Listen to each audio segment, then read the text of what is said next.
So A certain here's pastor had a to travel over a a Sunday little to meet with other video. leaders. And he asked one of the church members, a farmer named Pablo, to preach in his absence. Pablo had no theological education, but he agreed. He did not explore the original Greek words, and the message had no clear structure.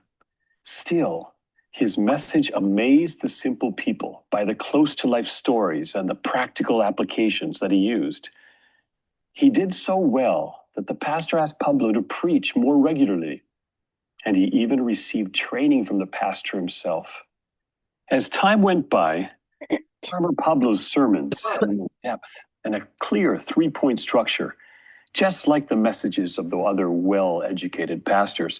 But at the same time, the people now found Pablo's messages more boring and no longer relevant to their everyday lives, just like the sermons of the pastor. So what we've just described there is what we call the orality gap. We train ourselves away from what we call high orality reliance that's done through music and drama and all those other kinds of artistic expressions into a very low orality reliant that's almost completely reliant on other kinds of technologies, especially print text. So we have to try to bridge that gap, and uh, what we will see is that to do that, we have to go back and ask, how do those people on the other side of that riverbed, how do they best receive a message? It's going to involve lots of different things. The language we use and the person who is giving the message. There's lots of things that go into how people receive the message and how they process it, how they remember a message, and how they pass it on. So all of those go into this thing with the orality gap that we have been trained to leave our high orality reliance down into this lower orality reliant world. And then when we try to go back and teach those people, we're stuck. We're stuck because we've learned all these things down here. And that's why we call it the orality gap. Again, Jesus said he's been told by his father, commanded by his father, the what to say and the how to say it. What we want to help out with about these things of how did Jesus teach, we offer a whole curriculum on what that involved. We have to see people through the lenses that help us describe them even better.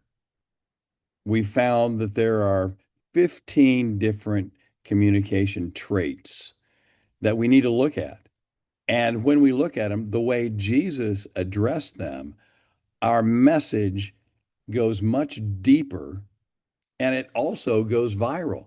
But it takes looking at those 15 things, simple things like, is this a collective learning environment where people have to learn together? Or do they prefer to learn on their own, reading a book or just thinking about things on their own? That seems so simple. And yet, we don't give opportunity for that. In our sermons, we usually preach our sermon and we expect people just to receive it individually without ever having discussed it together. Orality is all about understanding where our audience is and how we teach and how we communicate. Uh, Again, let me just share with you, there are some tools that you can have that will take you further into this. There are these 15 traits that were shown right here. They lead you to look at your message through these 15 lenses so that you can package your message in the same way that God Himself packaged His message. He used culture, he used language, he used the literacies of the day, he used networks of people, he used memory tools, he used all the arts, and he used mediated forms, mass media with a feeding of the 5,000 down to the three disciples that he took up onto the mountain with him. And all of those help us bridge the orality gap. We want to be able to teach you some of those things that will, these lenses will inform your message, that will lead you to transform as Jesus transformed people with his message.